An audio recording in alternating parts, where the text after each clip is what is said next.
नमस्कार नमस्कार नमस्कार। तो क्या हाल चाल है भाई।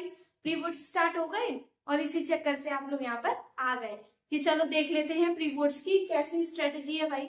देखो, आज जो मैं बताने वाली हूँ बहुत ही ज्यादा डिफरेंट है, क्योंकि प्री बोर्ड्स ही एक ऐसा वो है जरिया जिसके चलते अगर तुमने उसमें अच्छा कुछ ऐसा मतलब डिफरेंट कर लिया ना, तो तुम्हारा बोर्ड्स में वो क्लियर हो जाएगा, वो काउंट हो जाएगा। मतलब कहने की बात ये है कि आज ऐसी स्ट्रेटेजी बताऊंगी मैं प्री बोर्ड्स के लिए कि अगर तुमने वो अपना ली तो क्या होगा। अगर तुम उस तरीके से अपनी पढ़ाई को आगे से स्टार्ट करोगे तो बोर्ड्स में तुम अच्छा स्कोर कर पाओगे।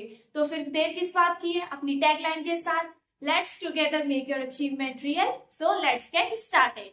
आज हम क्या करने वाले हैं भाई। दीदी हमारे प्री बोर्ड्स स्टार्ट हो गए, मैम प्री बोर्ड्स स्टार्ट हो गए, कब लेकर आओगे वीडियो। तो फिर आज आ चुकी है, अब देख लो।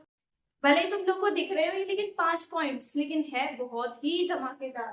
पढ़ लेते हैं जरा पहला, अवॉइड न्यू टॉपिक्स। इसका मतलब क्या है कि ये तो तुम लोगों ने सबसे सुना होगा या फिर सबसे अपने भैया दीदी से पूछा भी होगा कि क्या करें, तो उन्होंने ये चीज बताई होगी, हर किसी ने ये चीज बताई होगी, मैं भी बता देती हूँ। लेकिन कुछ नया क्या है वो आज देखेंगे कि न्यू टॉपिक्स को हमें क्या करना है, अवॉइड करना है। मतलब जैसे कि मान लो कि तुम लोगों के चैप्टर्स थोड़ा थोड़ा तुम लोगों ने पढ़ चुका है, लेकिन एक ऐसा चैप्टर है कोऑर्डिनेट ज्योमेट्री जिसमें से तुमने कुछ भी नहीं पढ़ा है, तो क्या करोगे, उसे वहीं की वहीं फेंको, वहीं लात मारो, उस चैप्टर को कर दो वहीं की वहीं क्लोज, और जितना पढ़ा है ना उतने से आगे बढ़ो। ठीक है, उतने से आगे बढ़ो। प्री बोर्ड्स के लिए बता रही हूँ, बोर्ड्स के लिए तो वहीं से पढ़ना पड़ेगा। ठीक है, तो इसमें क्या है, वर्ड न्यू टॉपिक्स। कोई भी नया टॉपिक कभी भी लेना नहीं है। तुम क्या करोगे, सोचोगे कि नया टॉपिक ले लेते हैं भाई, उसमें से 5 मार्क्स क्वेश्चन आ गया तो, और उसमें से लॉन्ग ही बनते हैं, फिर क्या करेंगे। तो क्या कर देते हो, वही की वही उसे भी सॉल्व करने स्टार्ट लग जाते हो। लेकिन पता है हमें जो पुराना वाला है ना, जो ओल्ड है वो भी अच्छे से क्लियर नहीं हुआ है, लेकिन नए वाले पे कूदना है हमें। तो फिर क्या करते हैं, उसमें भसड़ मचा देते हैं और फेल हो जाती है। इतने कम मार्क्स लेकर आते हैं जितने की हमने एक्सपेक्टेशन ही नहीं करी होती है। हम सोचते हैं 80 से ऊपर आएंगे और न्यू टॉपिक्स करने के बाद वो 60 से बिलो रह जाते हैं। तो इस वजह से हमें न्यू टॉपिक्स को हमेशा के लिए छोड़ दो, अभी के लिए छोड़ दो, बोर्ड्स में तो आगे करोगे। जैसे प्री बोर्ड्स क्लियर, पहले उस न्यू टॉपिक को उठाओ। Okay, next, daily self assessment. Assessment means जैसे टेस्ट, मॉक टेस्ट होते हैं ना, एक तरह से मान लो असेसमेंट के लिए तुम एनसीईआरटी बुक प्रेफर कर सकते हो। ठीक है, कौन सी बुक प्रेफर कर सकते हो, एनसीईआरटी। डेली सेल्फ असेसमेंट में तुम लोग प्रेफर करो एनसीईआरटी बुक। तुम लोग को क्या करना है, इसमें जो तुम लोगों ने प्रैक्टिस कर चुकी है, अब इतने तो तुम लोग हो ही नहीं कि प्रैक्टिस ही ना करो, बहुत अच्छे बच्चे हैं, प्रैक्टिस कर चुके होंगे, तभी तो यहाँ पर आए हैं कि भाई दीदी हमारी प्रैक्टिस हो गई, अब हम थोड़ा और बता दो प्री बोर्ड्स में और कैसे अच्छे से स्कोर करें। तो क्या है, एनसीईआरटी बुक दोबारा उठाओ, प्रैक्टिस प्रैक्टिस प्रैक्टिस स्टार्ट कर दो बिल्कुल अच्छे से। ठीक है, तो डेली सेल्फ असेसमेंट में क्या करना है, खुद से ही एनसीईआरटी बुक ले लो। कोई और बुक भी प्रेफर कर सकते हो तुम लोग, आरडी ले लो, आरएस ले लो, ठीक है, कोई और भी हो सकता है, मे बी फोन के क्वेश्चंस भी हो सकते हैं, और उन्हें रोज रोज रोज रोज प्रैक्टिस करो। 1 घंटा या फिर 2 घंटा अपना ऐसा मैथ के लिए निकालो, मिनिमम आधा घंटा निकाल लोगे ना रोज का, तो उससे भी बहुत अच्छे मार्क्स तुम लोग के आ जाए।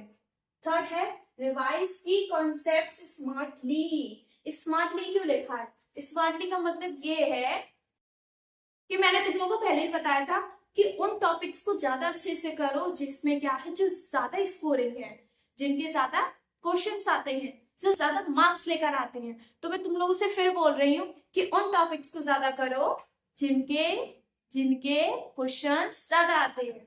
तो स्मार्टली का मतलब वही हो गया। और रिवाइज की कॉन्सेप्ट्स मतलब उस चैप्टर को उठाओ और उसमें देखो कि ऐसा क्या तगड़ा है जो हर क्वेश्चन में सेम रहता है, तो उसको क्या करना है, हमें रिवाइज करना है। और फॉर्मूला शीट तो ऑब्वियसली तुम लोगों ने सबने बना रखी होगी, होगी कि नहीं।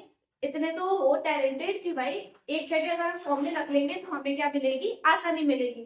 तो सेम ऐसे ही की कॉन्सेप्ट लिख लिया फिर फॉर्मूला लिख लो। ठीक है, यहाँ पे लिख सकते हो तुम लोग फॉर्मूला।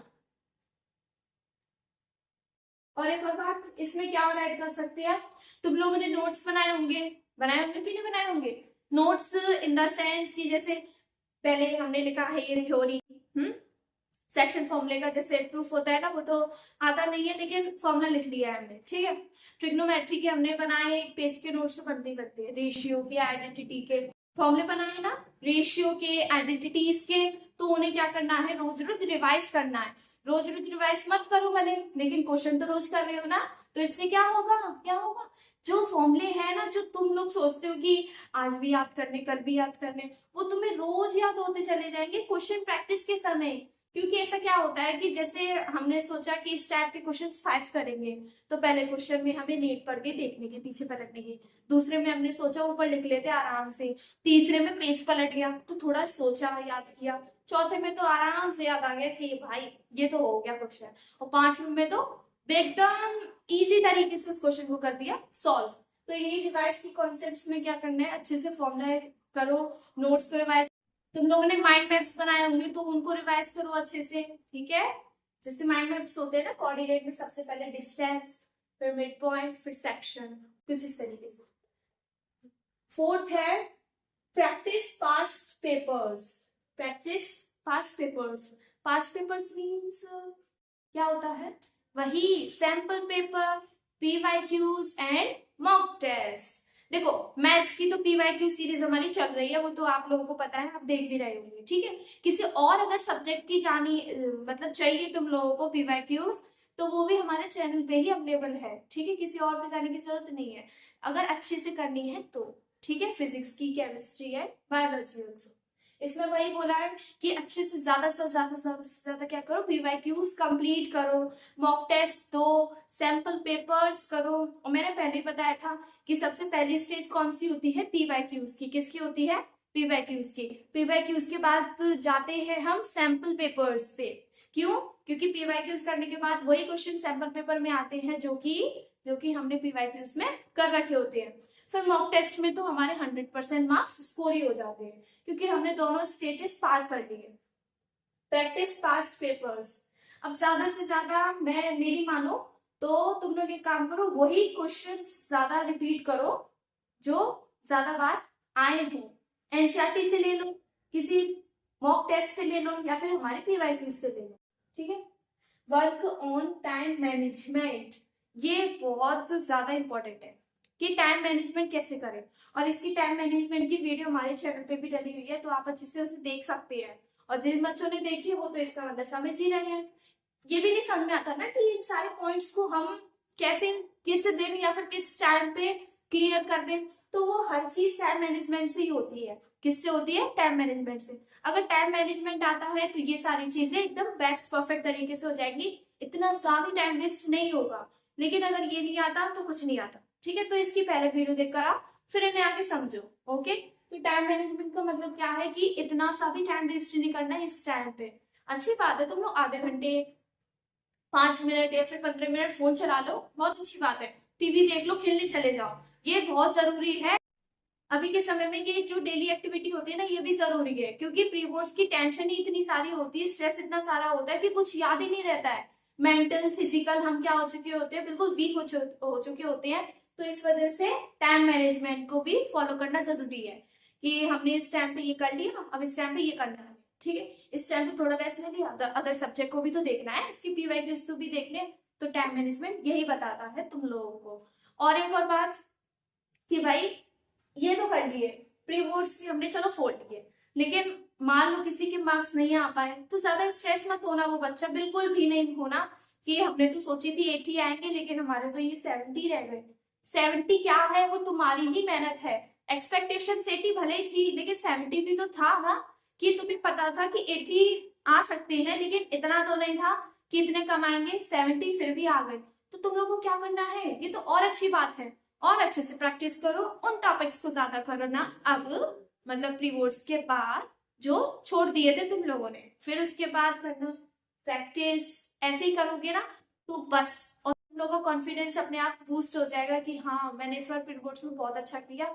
एक और बात, कॉन्फिडेंट रहो और मोटिवेट रहो, अपने आप को करते रहो कि हमने आज ये कर लिया, ये तो बहुत अच्छी बात हो गई कि इतने कम समय में हमने इतना अच्छा स्कोर कर लिया, या फिर इतने अच्छे क्वेश्चंस कर लिए।